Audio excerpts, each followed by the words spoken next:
J'espère que vous avez passé une bonne semaine. Et comme que je dis toujours, si la semaine a été difficile, on est à la bonne place. Je sais que moi, personnellement, je suis très heureux d'être ici. On dirait que les dernières semaines, pas seulement pour nous, mais comme pour beaucoup de gens, là, ça a été quand même des semaines plutôt difficiles. Alors c'est bon là d'avoir une journée de repos et puis qu'on puisse se concentrer sur passer du temps ensemble avec des personnes qu'on connaît ou qu'on va apprendre à connaître ou peu importe. Passer du temps en communauté, c'est quand même c'est une belle façon de se reposer. Juste avant de débuter, on va courber la tête pour une courte prière. Seigneur, nous te remercions pour tout ce que tu as fait pour nous. Tu vois, Seigneur, que beaucoup de personnes passent des moments un peu plus difficiles. Sois avec eux, Seigneur. Outille-les, soutiens-les, Seigneur, encourage-les, Seigneur. Et fais en sorte que nous puissions également, en tant que communauté, se supporter les uns les autres, Seigneur. Sois avec nous ce matin et pendant le reste de la journée, pendant ce sabbat. Fais en sorte que ce message ne vienne pas directement de moi, mais plutôt de toi, Seigneur. Ouvre nos cœurs pour que tous nous puissions recevoir le message personnel que tu as pour nous, Seigneur. Pardonne nos péchés et aide-nous à croître, Seigneur, à devenir les personnes que tu aimerais que nous devenons. Bénis-nous, protège-nous, guide-nous, dans mon nom, ton Fils Jésus. Amen. Alors, on continue notre série sur les 10 commandements. J'ai sorti mon cellulaire parce que, sans imprimante, mes notes sont sur mon cellulaire. On continue notre série sur les 10 commandements. Alors, la question qu'on se pose, c'est les 10 commandements qui avaient été écrits dans le temps, dans l'Ancien Testament, est-ce qu'ils sont toujours pertinents aujourd'hui en 2024? Ou est-ce qu'on a dépassé ça, puis ça ne s'applique plus? Et aujourd'hui, on va se concentrer sur le 9e commandement. Pour donner une petite histoire, parce que des fois, on aime ça donner des petites histoires au début, qui représentent quand même assez bien le commandement. C'est une histoire que, d'après moi, je crois que la majorité va au moins connaître. Sinon, peut-être que je me trompe, mais d'après moi, la majorité connaissent. C'est le petit garçon qui a crié au loup. Right? Alors, il y a un petit garçon qui s'amuse, dans le fond, ils vivent sur une ferme, et puis il s'amuse dehors, dans la nature, et puis pour avoir de l'attention de ses parents, mais à un certain point, parce qu'il n'a pas d'amis avec qui jouer, à un certain point, il crie « Au loup, il y a un loup! » Alors là, le père sort avec un fusil pour chasser le loup. Le frère, il sort pour chasser le loup, mais il n'y avait pas vraiment de loup. Alors, bon, les parents lui disent, ben là, tu sais, s'il n'y a pas de loup, il ne faut pas crier au loup. Le lendemain, même chose. Il joue dehors, il s'ennuie, il veut l'attention de sa famille. Il commence à crier au loup, parce que là, le jour d'avant, ils sont venus. Le jour d'après, ils vont venir aussi. Alors, même chose, les parents sortent avec le fusil, ils sont prêts, il n'y a pas de loup. Là, vous voyez où est-ce que l'histoire s'en vient. La troisième journée, la même chose, il cherche de l'attention, il crie au loup, mais là, cette fois-ci, les parents sont bon, il fait ça à chaque jour, là, on ne va pas lui donner l'attention qu'il a besoin, il est en train de mentir encore. Mais cette fois-ci, il y avait un vrai loup. Et l'enfant se fait prendre par le loup. Puis là, ça, c'est une histoire qu'on raconte aux enfants pour dire que quand tu mens, à un certain point, on ne va pas te croire et quelque chose de vrai va arriver. Et à ce moment-là, il va y avoir des conséquences. Alors, c'est quoi le 9e commandement? Pour ceux qui les connaissent, vous avez sûrement deviné. Le 9e commandement, Exode 20, verset 16, « Tu ne porteras point de faux témoignages contre ton prochain. » Maintenant, juste en regardant le commandement, ça semble très simple. On pourrait, voici le commandement, assez simple, langage très simple, c'est quelques mots. On arrête le message, c'est fini. Right? Mais encore une fois, comme qu'on a remarqué dans tous les commandements, ça va plus profond que ça. Ça requiert un peu plus d'explication. Alors, juste pour débuter, on va parler du concept d'un témoin. C'est quoi un témoin? Parce que nous, quand on pense à témoin, on pense à la cour. Right? C'est quelqu'un qui va être dans la cour, qui va donner un témoignage face à un crime. Right? Et ça s'appliquait aussi dans ce temps-là. Right? C'est quelque chose là qui se faisait. Mais quand on regarde la définition, je les ai mis là, c'est quelqu'un qui fait une attestation d'un fait ou d'un événement. C'est une personne qui apporte des preuves. Là, on est plus dans le contexte juridique. Et c'est aussi quelqu'un qui a une connaissance personnelle de quelque chose. Alors, un témoin, là, ce n'est pas juste dans la cour. C'est que dès que quelqu'un est en train d'apporter des faits, des preuves, est en train d'expliquer un événement, que ce soit un événement personnel ou un événement de quelqu'un d'autre qu'ils ont vu, alors, dans ce moment-là, tu es un témoin. Tu fais un témoignage. Et dans un sens, la majorité des choses qu'on dit sont des témoignages. Parce qu'on souvent, quand on converse, on est en train de dire des choses, soit qu'on a vues, soit qu'on pense, soit qu'on a vécu nous-mêmes. Alors, beaucoup de notre vie se passe dans des témoignages et de mentionner, de déclarer des faits. Mais là, par contre, on veut s'assurer, est-ce que le commandement, parce que nous, quand on le lit, le commandement utilise un langage qui est très juridique. Right? Tu ne porteras point de faux témoignages contre ton prochain. Right? On pense déjà à « je ne vais pas mentir en cour pour accuser quelqu'un », qui est vrai. Mais est-ce que c'est plus que juste la cour? Déjà, en comprenant qu'est-ce qu'on veut dire par être un témoin ou donner un témoignage, ça nous aide. Mais on va aller encore plus loin. Premièrement, ce qu'on doit reconnaître, c'est que malgré que le verset utilise un langage ou plutôt une imagerie juridique de la cour, on voit que le commandement en tant que tel se concentre sur l'idée de dire la vérité ou la vérité de façon générale. Qu'est-ce qu'on veut dire par là? Si on lit Matthieu 24, verset 14, « Cette bonne nouvelle du royaume sera prêchée dans le monde entier pour servir de témoignage à toutes les nations, alors viendra la fin. » Ça, c'est un verset dans le Nouveau Testament. C'est Jésus là, qui est en train de parler. Et il utilise cette idée d'être un témoin, de donner un témoignage. Le verset parle de l'évangélisation, right? Que les disciples, les chrétiens vont évangéliser, vont partager la parole à d'autres personnes.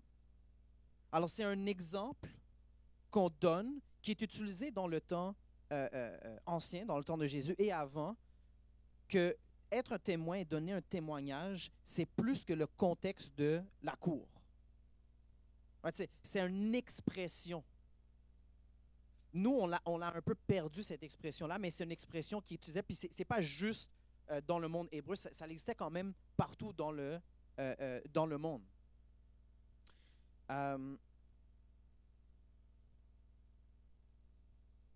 Quand que les Juifs du temps ancien écrivaient ou parlaient, ils étaient très précis. Pour ceux qui ont déjà lu certaines parties de la Bible, si on pense aux généalogies. Quand on pense aux généalogies, il y avait l'enfant de telle personne, le fils d'un tel, le fils d'un tel, le fils d'un tel. Puis là, on a comme toutes les générations. Puis là, telle personne était le premier archer de... Puis là, telle personne a créé la ville de... Alors, c'est très précis. Même chose quand on parle de la création, je ne veux pas dire la création, là, mais monter le temple. Le sanctuaire avec le lieu saint, le lieu très saint, c'était très précis. Tu vas avoir telle mesure ici, tu vas avoir des petites pommes-grenades ici en or, puis ici tu vas avoir tel bijou, puis ici tu vas mettre un... C'était très précis. Alors quand que les Juifs veulent passer un point précis, la précision va être dans le texte. Si on voulait appliquer cette logique-là au commandement, ce qu'on aurait dit, c'est « tu ne porteras pas de faux témoignages contre ton prochain en cour, right? Ou lors d'un jugement ». C'est le type de phrase qui aurait été écrit pour préciser que c'est seulement dans la cour qu'on parle. Mais de façon volontaire, le commandement est utilisé, est décrit dans un sens large, malgré que l'exemple est quand même, reflète quand même la cour. Et puis, en même temps, quand on compare le 9e commandement avec tous les autres commandements, ça serait très difficile de voir un commandement qui s'applique seulement d'une façon situationnelle et que toutes les autres soient génériques. Ouais, quand on regarde tous les commandements, c'est des principes fondamentaux qui s'appliquent plus que juste dans une situation spécifique. Proverbe 19, verset 9. Le faux témoin ne restera pas impuni et celui qui dit des mensonges périra. Alors, encore une fois, on voit un lien entre faux témoin et mensonge et on va en parler. Mais on voit également que, hors du contexte de la cour, tu peux être un faux témoin. Tu peux donner des mensonges. Ce n'est pas juste dans la cour que tu peux mentir. Alors, on doit garder ça en tête que malgré que le commandement utilise un langage ou une image de la cour, en tant que tel, s'applique dans toutes les sphères de nos vies. Et ça va tourner autour de cette idée-là de être un témoin, c'est de divulguer des faits, décrire des événements, etc., etc. Alors, en gardant en tête que c'est quoi être un témoin, est-ce qu'il y a des nuances? Est-ce qu'il y a des choses que le commandement ne décrit pas, mais qui sont comme inclus dans les principes du commandement? Alors, la première chose, puis on va les voir, mais la première chose, c'est, comme que vous pouvez voir dans le verset de Proverbe, que le mensonge, c'est mauvais. Right? Le commandement présume que dire des choses qui ne sont pas vraies, ce n'est pas une bonne chose. C'est une mauvaise chose. Le commandement également présume un devoir envers la vérité. Et troisièmement, le commandement va présumer également que l'importance de ne pas diffamer le caractère d'une autre personne. Alors si on commence avec le premier, le mensonge est mal. Je lis pour vous Jean 8, verset 44. « Vous avez pour père le diable, et vous voulez accomplir les désirs de votre père. Il a été meurtrier dès le commencement, et il ne se tient pas dans la vérité, parce qu'il n'y a pas de vérité en lui. Lorsqu'il profère le mensonge, il part de son propre fond, car il est menteur et le père du mensonge. » Alors ce verset-là, c'est Jésus qui parle aux Juifs. Ils sont, en résumé, ils sont en train d'argumenter, de débattre par rapport à la divinité de Jésus. Et puis pendant ce passage-là, pendant ces événements-là, ce passage-là, c'est ce que Jésus leur dit. Et puis, il y a des Juifs qui croient à son message, il y a certains Juifs qui ne croient pas à son message. Et puis, c'est quand même une forte déclaration. Right? Il fait une déclaration que ces Juifs-là, les pharisiens d'ailleurs, souvent qui étaient les dirigeants religieux, vous faites partie du royaume où vous êtes les enfants du diable. Puis ce royaume-là, le royaume du diable, c'est un royaume où est-ce que le mensonge a commencé. La personne qui a commencé le premier mensonge, c'est le diable. Et ceux qui sont dans son royaume partagent cette valeur-là ou vont mentir également. À chaque fois qu'on interagit avec quelqu'un d'autre, dans un sens, je suis comme un témoin. Quand que je fais des déclarations envers cette personne-là, quand que je décide de ne pas dire la vérité, ce que je suis en train de faire, right, c'est de propager les principes qui proviennent du diable, de l'ennemi de Dieu.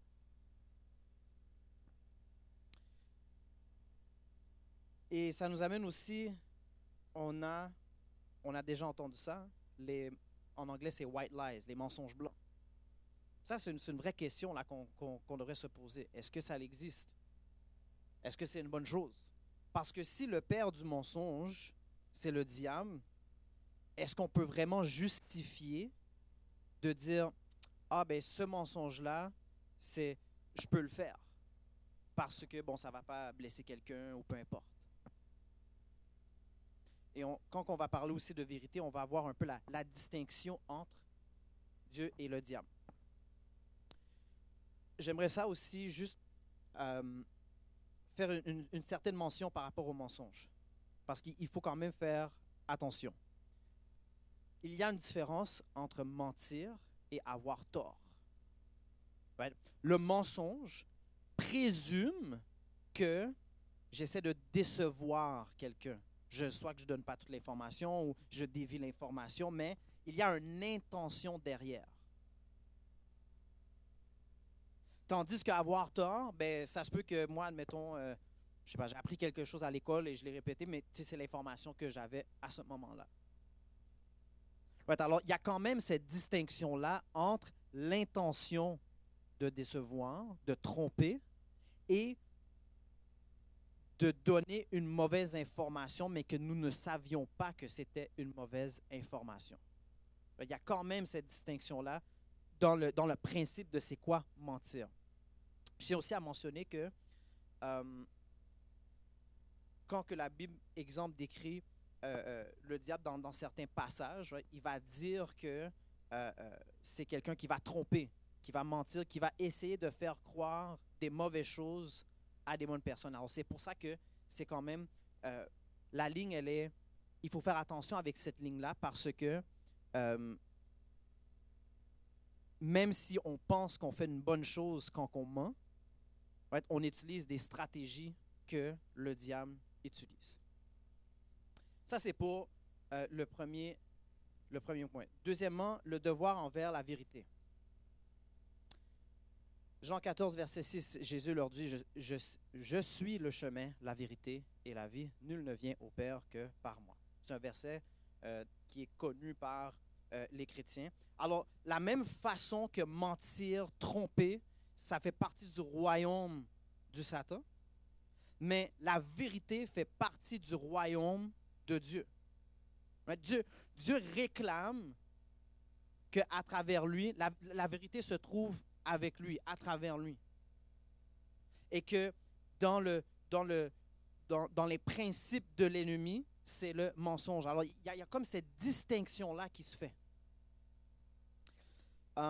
Ça devient aussi très important parce que il y a une différence entre mentir et avoir tort. Mais il y a quand même une responsabilité envers la personne de s'informer. Je vous donne un exemple.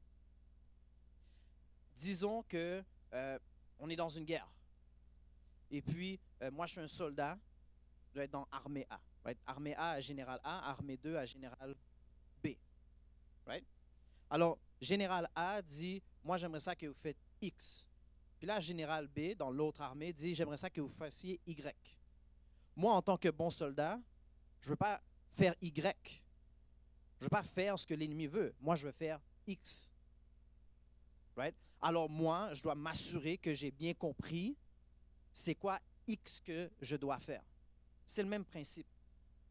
Right? C'est qu'on a un devoir de s'informer qu'est-ce qui est des vraies choses. Si Kétia me dit quelque chose sur Samuel, admettons, disons, puis là on va parler aussi de cette réalité-là, mais admettons qu'elle me dit quelque chose de Samuel.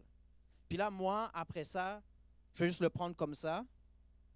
Puis là, je commence à penser ou même à raconter ces choses-là à quelqu'un d'autre. Là, en fin de compte, ce n'est pas vrai.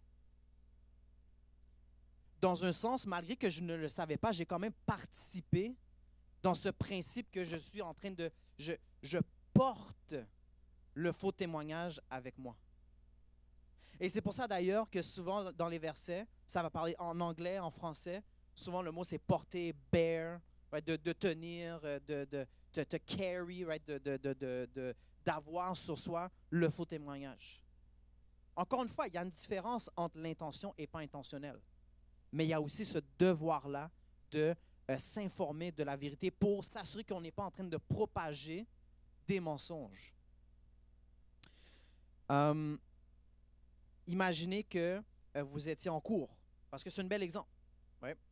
Imaginez que vous étiez en cours et puis, selon votre témoignage, la personne va être soit avoir les conséquences, aller en prison, peu importe, ou soit ne pas avoir de conséquences.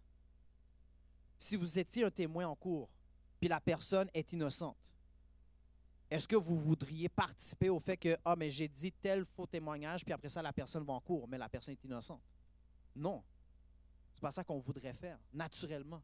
Même chose si la personne, c'est un criminel, mais que je donne un faux témoignage et que la personne sort sans conséquence.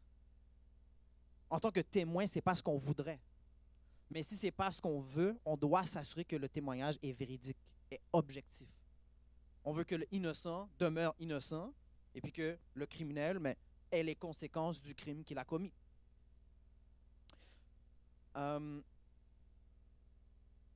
D'ailleurs, quand on parle de cours, il y a le parjure. Le parjure, c'est lorsque je donne un faux témoignage, lorsque je dis quelque chose qui n'est pas vrai, avec intention. C'est un crime avec intention. Maintenant, si je découvre, admettons, je dis A, et puis je croyais sincèrement que A était vrai. Et puis après ça, je découvre, oh, en fin de compte, ce n'est pas vrai. J'ai un devoir en tant que citoyen de retirer ce que j'ai dit. Et d'ailleurs, si je ne retire pas ce que j'ai dit, à ce moment-là, même si initialement je ne le savais pas, mais à ce moment-là, on peut m'accuser de parjure. Parce que lorsque j'ai appris la vérité, je n'ai pas corrigé la vérité. Right? Alors, c'est quand même dans la loi, on voit que c'est quelque chose qui existe dans nos lois, qui a déjà été réfléchi. Lévitique 5, verset 1. Lorsque quelqu'un, après avoir été mis sous serment comme témoin, péchera et ne déclarant pas ce qu'il a vu ou ce qu'il sait, il restera chargé de sa faute. Quand même intéressant. Alors, si toi, tu as vu dans ce contexte-là, c'est quelqu'un qui a fait une promesse et puis soit dans le cas qu'on présume que la personne n'a pas accompli la promesse, tu as un devoir de dire cette personne-là n'a pas accompli la promesse qu'il avait faite.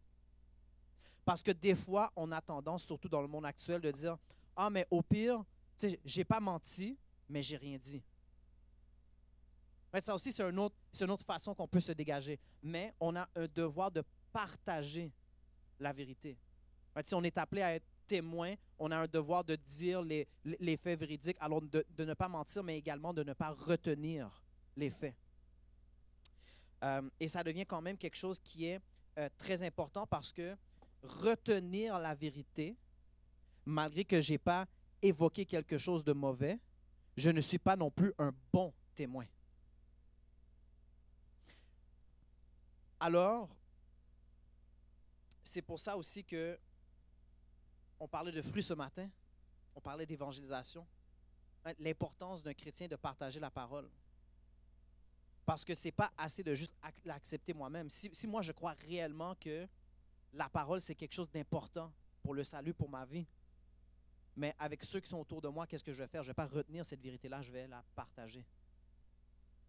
Right? Alors, on a un devoir assez profond de se coller à la vérité et de partager la vérité. Et finalement, ne pas diffamer le caractère des autres. Ça, c'est quand même assez simple, quand on le voit dans le passage initial. La réputation est préférable à de grandes richesses et la grâce vaut mieux que l'argent et que l'or. C'est un passage qui démontre un peu l'importance d'avoir une bonne réputation. Là, on parle à la personne qui lit, d'avoir une bonne réputation. Mais ce qu'il faut savoir, c'est que quand les Hébreux sont sortis de l'Égypte, de l'esclavage, ils étaient libres et ils étaient en mesure de bâtir leur propre réputation, basée sur leur caractère. Ce n'est pas un maître qui va dire « ça, c'est un bon esclave parce qu'il y a tel don, il y a ci. » Tu es en contrôle de ta vie. Tu es responsable de tes décisions. Et ce que ça veut dire, c'est que tu deviens responsable également de ta réputation. Même dans la Bible, le débat, là, le conflit qu'on parle dans la Bible, c'est un conflit sur le caractère de Dieu, sur la réputation de Dieu. Est-ce que Dieu est amour? Est-ce qu'il n'est pas amour? Est un accusateur, etc. Alors, l'idée de le nom d'avoir une bonne réputation est quelque chose qui est très important dans la Bible. Et quand tu donnes un faux témoignage, mais qu'est-ce qui arrive? Right? Il y a un mot pour ça, slander en anglais. Right? C'est que tu détruis la réputation de quelqu'un d'autre. Il y a des conséquences à ça. Alors, le commandement présume que personne n'a le droit de juste anéantir ta réputation sur le mensonge.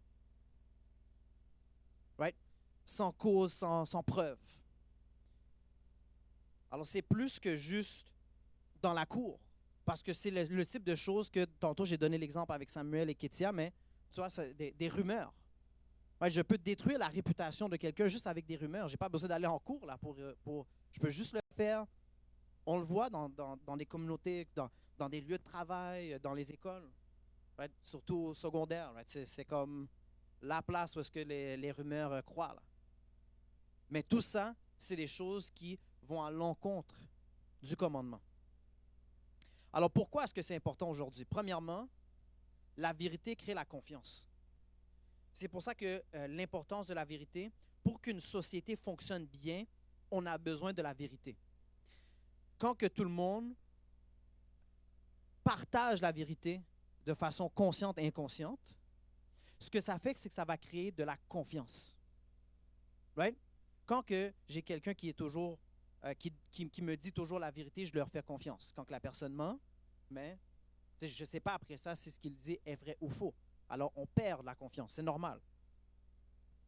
Ça permet aux communautés d'être formées, d'être fortes ensemble. Que chacune des personnes dans une communauté puisse faire confiance à l'autre. Et ce que ça fait, c'est que ça va encourager les gens à s'aider entre eux. Mais quand tu as une communauté qui ment, les gens ne se font pas confiance. C'est beaucoup plus difficile, surtout en tant qu'humain, c'est beaucoup plus difficile de venir aider quelqu'un. Parce qu'il y a plus de risques que quelque chose après ça se retourne contre moi. Je peux donner un exemple banal. Right? Je veux aider quelqu'un qui a perdu sa maison. La personne vient chez moi, puis là, après ça, elle va faire des fausses accusations. Mais là, les chances après ça que quelqu'un d'autre a un besoin, on est réticent. Parce que là, il y a un bris de confiance, pas juste envers la personne, mais qui se bâtit en tant que culture, en tant que société. Et on peut penser plus que juste les relations entre autrui. Exemple, les entreprises. Right? Une entreprise qui est honnête, j'ai plus tendance, on s'entend si j'ai un besoin, mais j'ai plus tendance à vouloir faire affaire avec cette entreprise que le voisin, l'entreprise voisine, n'est pas honnête. Les politiciens, la politique, ça c'est très facile, right? C'est quoi la perception générale en politique? Les politiciens disent plein de choses puis ils ne le font pas. Right? Alors, souvent, qu'est-ce qu'on entend décrire dans la politique? J'ai pris le moins pire des deux. Right? C'est ce qu'on entend. Mais pourquoi? Mais c'est parce qu'il y a eu beaucoup de promesses qui ont été faites et beaucoup de promesses qui ont été brisées. Ça, c'est un des points. Right? Alors, on voit que ça a un impact sur tout ce qu'on fait. Les médias, puis on va en parler, mais les médias, il y a une différence entre des nouvelles qui essaient de donner la vérité et des nouvelles qui vous mentent. Qu'est-ce qui arrive après ça quand plusieurs places de nouvelles, puis on l'a vécu dans les dernières années, mais les gens perdent confiance dans des instituts de nouvelles. Tout institut, toute communauté, tout groupe, c'est la même chose. La communauté scientifique. Qu'est-ce qui arrive quand ils mentent après plusieurs temps? Mais là, on est comme, bon, là, on ne peut plus vous faire confiance. Alors, ce bris de confiance-là, tu ne peux pas faire confiance aux entreprises, à la communauté scientifique, aux médias, aux politiciens. Quel type de société on va avoir après ça? Ce n'est pas une bonne société qui va fleurir, qui va prospérer.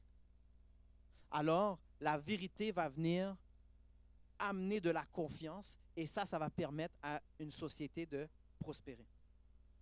La corruption de justice, les faux témoignages. Mais qu'est-ce qui arrive? Il y a des innocents qui sont accusés de crimes et chargés de crimes qu'ils n'ont pas fait. Et vice-versa. Il y en a aussi, on en a moins, mais ça aussi, ça arrive. Où est-ce qu'il y a des criminels qu'à cause d'un faux témoignage, ils sont acquittés. Right? Alors, ça vient corrompre la justice. Et même si il n'y a pas de, c'est pas dans un contexte de crime, right? Les fausses accusations peuvent venir endommager la réputation de certaines personnes. Right? Et après ça, ça peut venir ruiner leur vie. Et on va voir des exemples à la fin. Des rumeurs, même chose. Right? On peut donner des rumeurs sur certaines personnes et qu'est-ce qui arrive dans une communauté naturellement. Puis ça, c'est chrétien, non chrétien, mais il y a comme un gap qui se fait. Right? Des personnes sont mises de côté. Là, on s'entend, l'objectif ce matin, ce n'est pas de débattre est-ce qu'on devrait, est-ce qu'on ne devrait pas. C'est voici ce qui arrive. Right? Les mensonges sont à l'origine d'actes malveillants à grande échelle. Qu'est-ce qu'on veut dire? Exemple, si on pense à la Deuxième Guerre mondiale.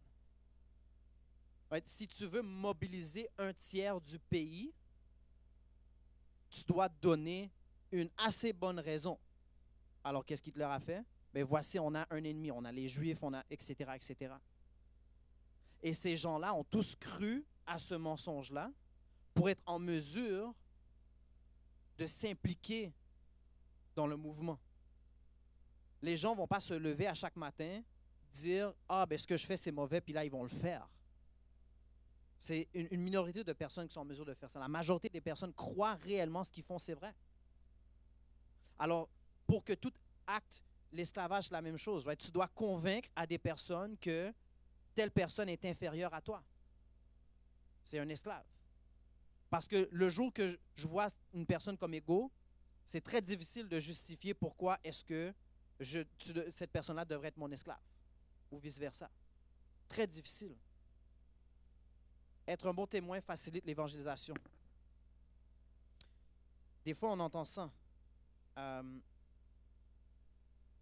Le problème avec la chrétienté, c'est pas des fois ce que vous dites, c'est des belles paroles, mais des fois, c'est les chrétiens en tant que tels. Right? Des fois, notre témoignage, c'est pas seulement ce qu'on dit, mais ce qu'on fait. Et les valeurs qu'on représente dans nos actions.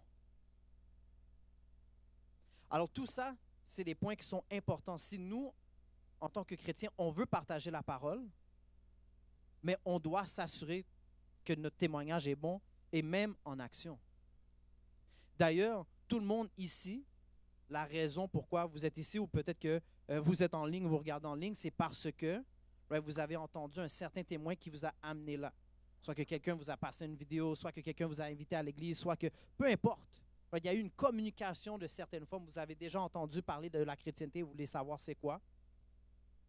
Dans un sens, c'est un témoignage qui vous a amené ici.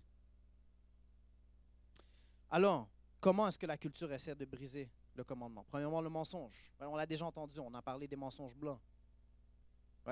Que c'est correct de mentir. Le mensonge n'est pas vu étant quelque chose d'aussi grand qu'admettons un meurtre. C'est comme, ah, tu as le meurtre, puis là, ben mensonge, tu vas pas en prison, tu vas pas... On aime ça downplay le mensonge. Puis ça, c'est des raisons, ça c'est un sondage par Ipsos aux États-Unis. Puis, ils sont allés voir un peu c'est quoi la perception des gens sur le mensonge par rapport à certains sujets. Right? Il y a certains sujets que c'est un peu plus... Les gens sont un peu plus d'accord que le mensonge, c'est mauvais. Exemple sur un CV, tandis qu'il y en a d'autres que de mentir pour épargner les sentiments. Tu sais qu'il y a certains contextes que, ah, mais sais-tu quoi, c'est justifié de mentir. Alors, il y a beaucoup de justification de mensonges qui se fait. Je ne vais pas vous lire le passage, mais c'était quand même quelque chose d'intéressant. La politique, on le voit beaucoup. Être un faux témoin dans la politique. C'est un bon domaine pour propager le faux témoignage. Premièrement, tantôt j'ai mentionné, de faire des fausses promesses. Combien de fois qu'on entend ça? La promesse qu'on va augmenter ce qu'on vous donne, puis on va déduire ce qu'on vous prend. Il y a comme un enjeu mathématique là. Right? Puis souvent, ce qui arrive, c'est que soit qu'on en perd plus qu'on pensait, ou soit qu'on reçoit moins qu'on pensait. Right? C'est quelque chose qui est récurrent.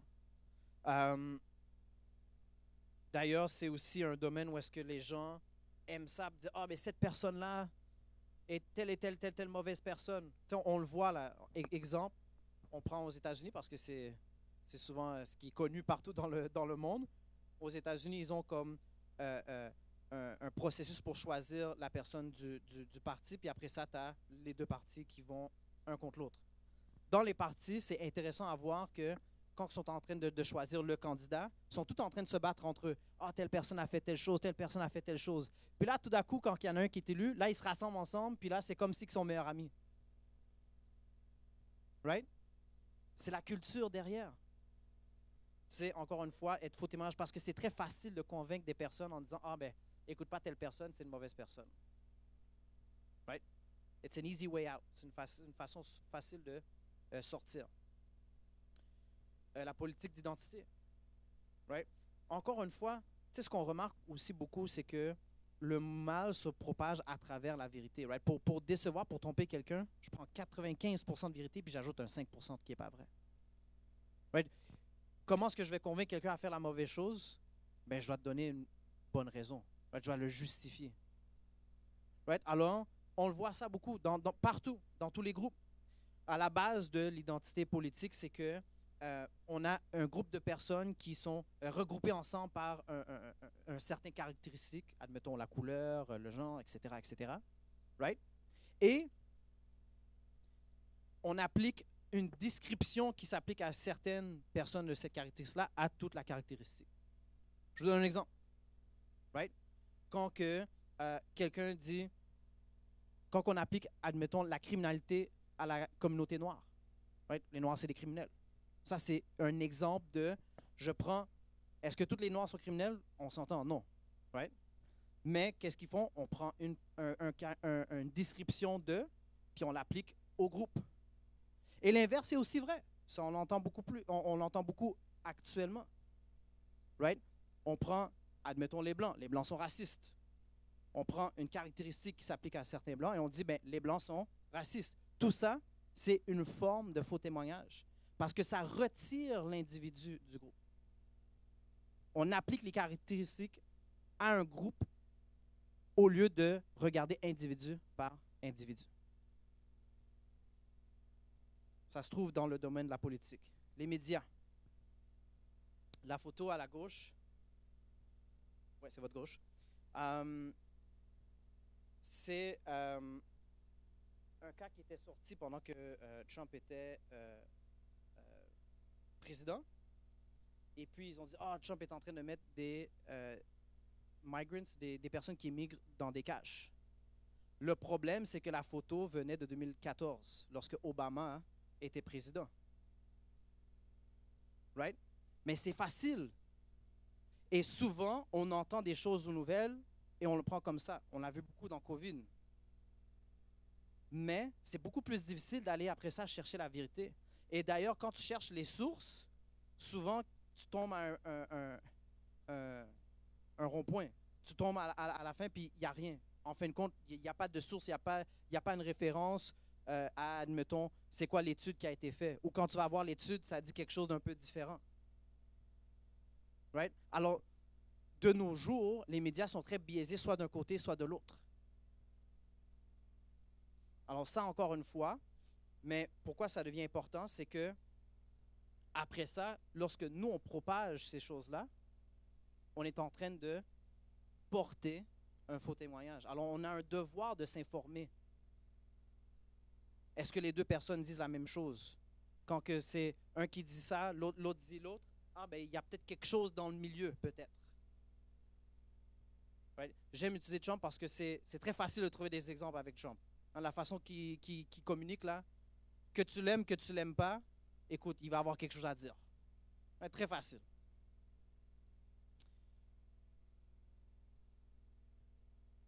Le mouvement MeToo, ça aussi, c'est quelque chose qui est arrivé. Ce qui arrive, encore une fois, c'est qu'on prend, on prend quelque chose qui a un bon but. Exemple, ben, le mouvement MeToo veut arrêter l'abus. Ça va être très simple, mais ils veulent essayer d'arrêter l'abus. Mais après ça, c'est qu'on ajoute des choses pour que on vienne, dans ce cas-ci, transgresser le commandement. Exemple, quand on dit, il y avait un mouvement de ce mouvement-là qui avait sorti Believe All Women. On a déjà entendu croyez toutes les femmes. Il faut absolument croire tout ce qu'elles disent.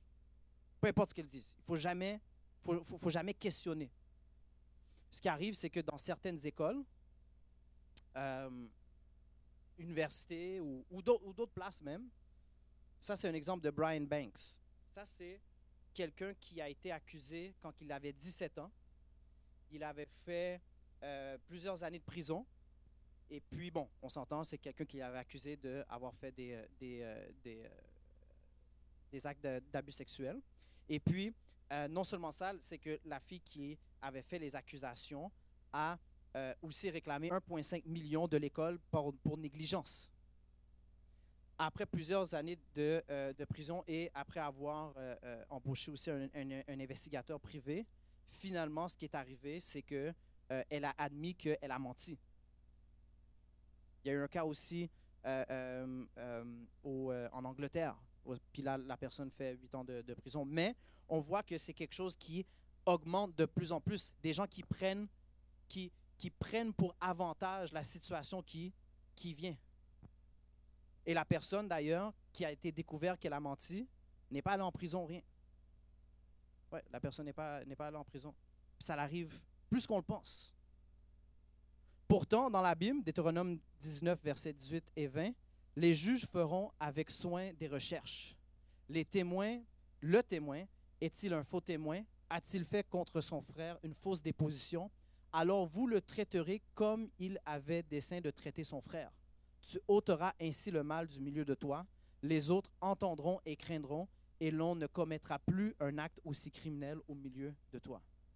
Dans l'Ancien Testament, si moi j'accusais quelqu'un de crime X et que finalement, c'est vrai, là on s'entend, il faut prouver que la personne a menti. Ce n'est pas juste « oh, je me suis trompé ». Il y a encore cette distinction-là. Mais la personne, si on découvre « ah, là, tu as menti », ce qui arrive, c'est que toi-même, tu vas avoir la pénalité du crime que tu as accusé. Alors, si c'est un crime qui méritait la mort, mais c'est toi qui recevais la mort. Si tu devais donner 5 vaches, ben, tu dois donner 5 vaches. Whatever it is, ça va être la restitution ou peu importe. Alors, encore une fois, c'est que le problème avec ce mouvement-là, ce n'est pas de dénoncer l'abus. Là. La majorité des gens sont d'accord avec ce point-là. Ouais, mais c'est les nuances qui viennent apporter qui mènent après ça au faux témoignage. Et que ça encourage une culture de faux témoignage. Nous, on veut la vérité. J'ai terminé ça. Garder la parole pour soi. Ça, c'est un chrétien ninja. Un chrétien ninja, là, c'est que tu es un chrétien, mais absolument personne ne le sait. Et je ne dis pas ça dans le sens que tu n'es pas en train de hey, moi, je suis un chrétien. Moi. Dans le sens que même dans la façon que tu vis ta vie, dans la façon, est-ce que tu partages la est-ce que quelqu'un sait au travail, admettons, que tu es un chrétien? Je n'ai pas dit que tu as sorti ta Bible et tu as dit, regarde ce verset-là. Ouais. Mais est-ce qu'il y en a un qui sait? Il y en a beaucoup que c'est des ninjas. Mais ce qui arrive, c'est qu'on n'est pas en train d'évangéliser, on ne propage pas la parole de cette façon-là. Alors, on a un certain devoir, et la culture ne nous aide pas. Right? La culture ne reflète pas une bonne réputation envers la chrétienté. Et ça permet aux chrétiens d'être un peu plus timides, de moins partager. Mais qu'est-ce que nous, en tant que chrétiens, on fait pour partager, pour changer la culture, pour l'amener d'une certaine façon, au lieu de juste ne rien dire et ne rien faire? On a un devoir, pas seulement d'avoir la vérité, mais de la partager également. Alors, le problème avec ne pas partager la parole, c'est que ça a un impact sur le salut de d'autres personnes. Il y a des personnes qui ont besoin de salut, mais qu'on n'est pas en train de partager parce qu'on se retient, parce qu'on a peur des conséquences. Il y a une façon de le faire. Il y a un moment de le faire, absolument. Mais ne pas le faire n'est pas une solution. On doit aider et retourner à la normale le fait de partager la parole. Là, mon temps est écoulé. Vous le savez sûrement. Je vais vous laisser aussi sur 2 versets pour être un peu plus encourageant. Un qui va récapituler un peu le tout et 2 qui va nous encourager. Exode 23, versets 1 à 3. Tu ne répandras point de faux rapports, faux témoignages. Ouais. Tu ne te joindras point aux méchants pour faire un faux témoignage. Tu ne suivras point la multitude pour faire le mal et tu ne déposeras point dans un procès en te mettant du côté du grand nombre. pour violer la justice. Tu ne favoriseras point le pauvre dans son procès. Ce verset-là, non seulement il est très intéressant parce que, premièrement, on l'a vu ce matin, c'est facile de penser que le commandement n'est plus important aujourd'hui parce que la majorité de nous, on n'est pas en cours en train de dire telle personne a fait, puis de mentir en cours. Right? Mais par contre, ça nous démontre également que la façon que la culture, le monde, que le diable essaie d'encourager d'être un faux témoin, premièrement, il y a une pression de groupe. Right? Il y a un nombre de pressions qui veulent des fois mettre la pression pour dire des mensonges. Tantôt, on a parlé de culture, de société, de politique, toutes ces choses-là. Qu'est-ce que ça fait? Ça met une pression sur les chrétiens. On doit le reconnaître. Et on doit ne pas donner... on ne devrait pas se rendre à cette pression-là. Non seulement ça, c'est que tu ne favoriseras point le pauvre dans son procès. Des fois, on veut avoir des bonnes intentions pour le faire, mais il faut rester objectif.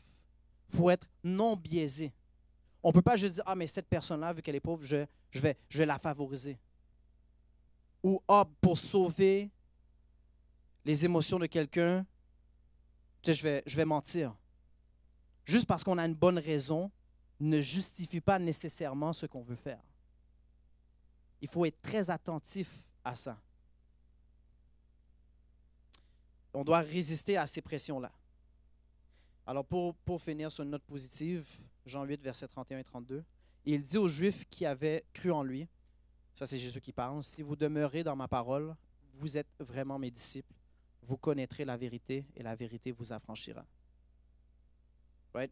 Dieu n'est pas comme « OK, vous devez dire la vérité, savoir la vérité, ciao! » Right? Ce n'est pas la perception que la Bible amène. Right? Souvent, vous allez entendre des chrétiens parler de Saint-Esprit puis que Dieu qui leur parle. Right? Ou d'avoir une relation, on en parlait ce matin, avoir une relation avec Dieu. Alors, c'est quelque chose qui est actif, on n'est pas tout seul. Right? Mais si on demeure avec Dieu, on peut s'assurer qu'on va demeurer dans le royaume de la vérité. Ça ne veut pas dire qu'on ne va pas se tromper, mais ça veut aussi dire que ce n'est pas juste moi qui est en train de deviner qu'est-ce qui est vrai, qu'est-ce qui n'est pas vrai. Mais n'oublions pas qu'on a un devoir envers la vérité et qu'on doit s'assurer de partager la vérité. Alors là, on ouvre le plancher pour les questions. Qui tient à la première question. Ça me permet de boire de l'eau. La question est rapide. Donc, qu'est-ce que tu penses de Rahab, la prostituée? Quelle partie de... Oh, le fait qu'elle ait menti qu'ils ne sont pas là? Ouais. OK. C'est une bonne question. Il y a aussi les sages-femmes en Égypte. Ah, c'est vrai. So, pour raconter un peu l'histoire, c'est que la ville de Jéricho, c'était la prochaine ville que Dieu avait demandé à Israël on va dire conquérir, right? Mais Dieu allait le faire de façon miraculeuse. Et puis, Israël envoie des espions pour espionner la ville. Right? Et puis, pendant que les espions sont là, mais là, pour ne pas se faire attraper, ils se faufilent dans une maison. Et puis, la personne dans la maison, elle est comme, oh, je sais là que vous venez, puis je sais que votre Dieu est vrai, là, puis je sais qu'on va perdre. So, ayez pitié sur moi. Je vais vous couvrir. Je vais rien dire. Puis là, il y a des gardes qui viennent. Est-ce que vous avez vu telle et telle personne, des espions? Elle ment, elle dit non, tandis qu'elle vient ils sont dans sa maison. Et puis après ça, mais ils s'enfuient. Puis là, la ville Israël conquiert la ville de Jéricho. Ce qui est pas complexe, mais ce qu'il faut comprendre, c'est que Dieu souvent, puis on va entendre ça, Dieu souvent rejoint les gens où est-ce qu'ils sont. Dieu ne justifie pas le fait qu'elle ment. Dieu ne justifie pas le fait que les sages-femmes qui ont protégé les Hébreux en disant au Pharaon, « Ah, ben on peut pas tuer les enfants parce qu'ils sont nés avant, mais ce n'était pas vrai. » Mais plutôt, Dieu, je ne vais pas dire récompense, je manque de mots là, mais récompense selon la volonté de la personne. Parce que ce qu'il faut savoir, c'est qu'il y a une différence entre, tantôt je disais, entre mentir et avoir tort, right? C'est que la différence, c'est qu'il y en a un qui était intentionnel versus l'autre n'était pas. Et cette différence-là existe également dans le sens que lorsque le chrétien ment et il sait que c'est mauvais, c'est une chose qui est différente que la personne qui ne sait pas que mentir est mauvais. Ça ne fait pas partie des valeurs. Right? Et puis, ce qu'il faut savoir, c'est que Dieu est capable de reconnaître, tu avais telle intention, tu voulais faire telle chose, alors tu n'es pas, admettons, anéanti là, sur le champ, mais ça ne justifie pas le principe de mensonge. Puis on l'a vu dans les versets. Et c'est pour ça qu'il y a certains moments que quelqu'un va faire une mauvaise chose pour une bonne raison, sans nécessairement, parce qu'il faut savoir que cette personne-là ne suit pas Dieu. Elle suit d'autres dieux païens. Là. So, c'est comme on pourrait dire c'est comme une personne qui se convertit. Alors, il y a cet élément de sincérité-là qui compte. Mais quand que tu le sais, c'est une chose qui est différente. Et souvent, des fois, on va entendre des chrétiens parler de « Ah, il faut avoir la foi, Dieu peut faire des grandes choses. » Mais, puis on a tendance à penser dans ces situations-là, c'est soit A ou B. Right? C'est soit de dire, soit que je dis la vérité ou je ne dis pas la vérité. Mais des fois, il y a multiples de différentes réponses selon le contexte. Right? Admettons, quand tu es dans un pays comme au Canada ou aux États-Unis ou des pays comme ça, mais les gens ne peuvent pas juste chercher ta maison. Right? Puis tu n'es pas obligé de répondre à toutes les questions si quelqu'un vient cogner à ta porte. Right? So, tu peux dire, écoute, je ne suis pas intéressé, bye. Dans certains scénarios. Right? Alors souvent, il y a d'autres solutions et même des fois, il y a des solutions miraculeuses. Right? C'est pas les... Admettons là qu'elle aurait dit, ils sont ici. Right? Ils se font attraper. Qu'est-ce qui aurait arrivé dans l'histoire? Admettons. Ben, un scénario, c'est que la même chose arrive. Right? Israël conquit Jéricho. Eux, ils étaient seulement prisonniers. Puis après ça, ben, ils sont toujours vivants. Ils sont toujours là. Puis ça devient un témoin. So, souvent, on a vraiment tendance à penser c'est soit un, soit l'autre. Mais quand on est guidé du Saint-Esprit, on voit qu'il y a des fois, il y a multiples autres options. Alors, ces histoires-là, ce sont des histoires qui représentent plutôt la grâce de Dieu et non est-ce que mentir, c'est bon ou mauvais. C'était long comme réponse, désolé. Mais va. Moi, c'est plus un commentaire que j'ai à faire. Parce que toutes les raisons que tu as données sont valides, c'est comme pour ne pas mentir. Mm-hmm. Mais quand je regarde, par exemple, fondamentalement, en tout cas personnellement, moi, comme pourquoi est-ce que je trouve que c'est pas une bonne chose, c'est parce que quand tu mens, tu assumes que la personne en face de toi est bête ou insensée. C'est vrai. Puis comme ça me fait penser au passage, c'est dans Matthieu 5, verset 22, qui dit, attends, ça c'est Jésus qui parle, mais moi je vous dis que quiconque se met en colère contre son frère mérite d'être puni par les juges, que celui qui dira à son frère Raka, donc imbécile ou insensé, mérite d'être puni par le Sanhédrin, et que celui qui lui dira insensé mérite d'être puni par le feu de la géhenne. Donc, le simple fait de penser que la personne en face de soi est plus bête, c'est fondamentalement un problème. Puis je pense que c'est aussi fondamentalement le problème du mensonge. Ouais. Puis j'ajouterais même à ton exemple, parce que je l'aime bien, parce qu'on parle beaucoup de relations interpersonnelles ici. On a tous des amis qui ont souvent pas peur de dire ce qu'ils pensent.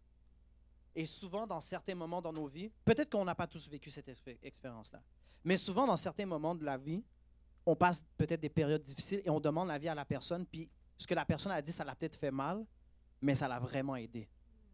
Right? Parce que la personne avait le courage et normalement le tempérament, mais le courage au moins de dire la vérité. Et souvent, dans la Bible, on voit ça dans Proverbes. Les mauvaises personnes, ils utilisent des mots flatteurs, ils utilisent du miel sur la langue, c'est comme une expression qui est utilisée, tandis que le vrai ami, c'est celui qui dit une vérité qui fait mal, mais qui est quand même une vérité. Right? So, c'est quelque chose aussi à réfléchir que des fois, ça peut faire... Puis, tu veux toi-même pas blesser ton ami. Right? C'est pour ça d'ailleurs que les gens veulent mentir, parce qu'ils ne veulent pas blesser leur ami. Mais des fois, c'est plus une grâce, puis c'est plus avantageux pour cette personne-là de dire la vérité qui est difficile. Puis même pour les mensonges, les white lies, ouais. Ça s'applique totalement. C'est comme... Exactement. Même si tu veux, l'intention derrière est bonne, si tu ne veux pas dire ou pas blesser, mais tu penses quand même que la personne en face de toi est assez bête pour croire ce qu'elle te raconte. Là. Exact. Ginny? À la question de Kétia, Mhm. je me souviens, mes garçons m'avaient posé la même question pour la clarification. Donc, ce que moi j'avais posé comme question, c'est est-ce que Dieu aurait été capable de sauver les personnes qui étaient cachées, même si la fille avait dit que les espions étaient là? En tant que chrétien, c'est sûr que oui. C'est ça. Oui, Donc, exactement. Ça n'enlève pas... et après ça, j'ai apporté le point qu'à chaque fois qu'on choisit de mentir, c'est parce qu'on se dit que, en fait, on choisit de ne pas faire confiance à Dieu puis à faire confiance à soi-même à chaque fois, peu importe la circonstance. Que ce soit que tu mens parce que tu organises une surprise, que ce soit que tu mens parce que tu es devant le Jean Coutu à 20 minutes de chez la personne, et tu dis je suis devant le Jean Coutu, mais il y a 2 Jean Coutu sur le chemin, puis tu laisses la personne choisir à quel Jean Coutu tu es. Dans chaque cas, c'est je choisis. L'expérience là dans les exemples.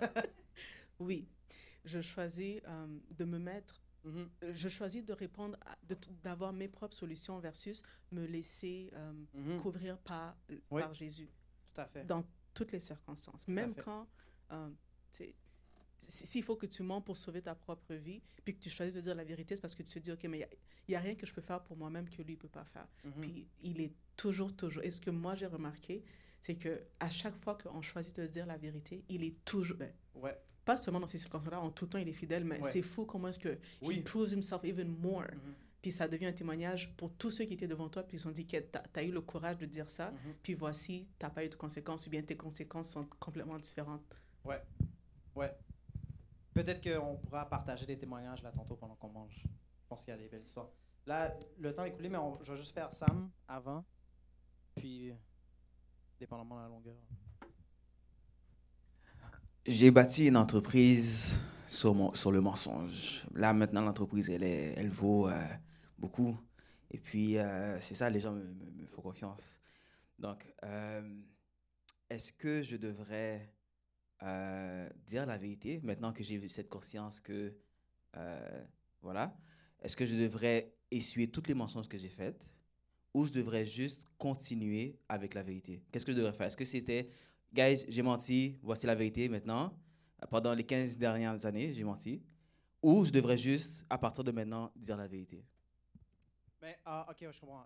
Est-ce que tu devrais seulement dire la vérité ou est-ce que tu devrais repentir des mensonges passés? Right? J'utiliserais l'exemple de parjure. Right? Une fois que tu as dit quelque chose qui n'est pas vrai, tu as quand même un devoir de dire « Ah, je dois retirer ce que j'ai dit. » Alors, une étape, absolument, c'est de dire la vérité jusqu'à maintenant. Mais souvent, puis ça, en ce moment, on parle du mensonge, mais souvent d'autres péchés également. Right? Si j'ai fait quelque chose envers quelqu'un, puis qu'en tant que chrétien, je remarque que c'est tort, vous allez entendre beaucoup de témoignages de gens qui sont retournés en arrière pour dire « J'ai fait telle chose envers toi, puis je demande ton pardon. » Right? Alors, puis je ne connais pas la circonstance, right? Mais selon la question générale, la réponse générale, je te dirais, ça serait également d'avouer que j'ai menti, de demander pardon, puis après ça, de dire, voici ce qu'on va faire différemment. Puis on serait surpris que, dépendamment de, des personnes, il y en a qui vont continuer, ou peut-être que ça peut même, tu vas peut-être avoir une réduction de nombre de personnes, je ne sais pas, whatever, là, mais il y a beaucoup de choses qui pourraient arriver, ça ne veut pas dire que la vie de la personne qui a cette entreprise-là va être complètement anéantie. Ça serait la réponse que j'aurais à donner. Dernière question. Je suis obligé, là, parce que sinon, à la maison... C'est pas vrai. C'est un petit commentaire. Quand on parlait... Une des questions qu'on se pose, c'est comment est-ce que le monde essaie de nous encourager à transgresser le commandement. Et on en avait parlé un peu hier, puis c'est de ne pas mettre une grosse conséquence pour un faux témoignage. Par exemple, je lisais que quand tu fais un faux témoignage, comme en cours ou peu importe, même au fédéral, aux États-Unis, par exemple, tu peux faire jusqu'à 5 ans de prison. Donc, c'est maximum 5 ans, des fois moins et des fois pas du tout. Donc, je pense que le fait qu'on ne donne pas vraiment de conséquences à ça, ça l'encourage parce que tu dis, bon, le maximum que je fais, c'est 5 ans de prison et des fois même pas ça. Donc, c'est mais ça. je pourrais recevoir des millions en conséquence. Tu sais, le bénéfice outweigh, puis on l'a même vu aussi dans le verset qu'on a vu tantôt dans Exode, Exode ou Deutéronome, une des raisons pourquoi, c'est que Dieu veut s'assurer que dans la société, dans la culture israélite, c'est pas quelque chose qui se propage. Alors, il doit mettre une conséquence parce que sinon, ça devient trop facile. Ça, oui, en effet. Vous voyez qu'on parle des messages avant qu'on le fasse le sabbat matin. Écoute, ça a été très pertinent, mais je pense qu'on doit garder cette conversation-là pour le dîner. On va juste faire une courte prière. Seigneur, nous te remercions pour tout ce que tu as fait pour nous. Nous te remercions pour ta fidélité, Seigneur. Et tu vois qu'on a parlé d'être un faux témoin, de mentir, de la vérité, Seigneur. Aide-nous à être diligents lorsque nous cherchons la vérité, à trouver, Seigneur, la vérité et de rester ancrés en toi pour que nous puissions demeurer dans ce royaume-là, Seigneur.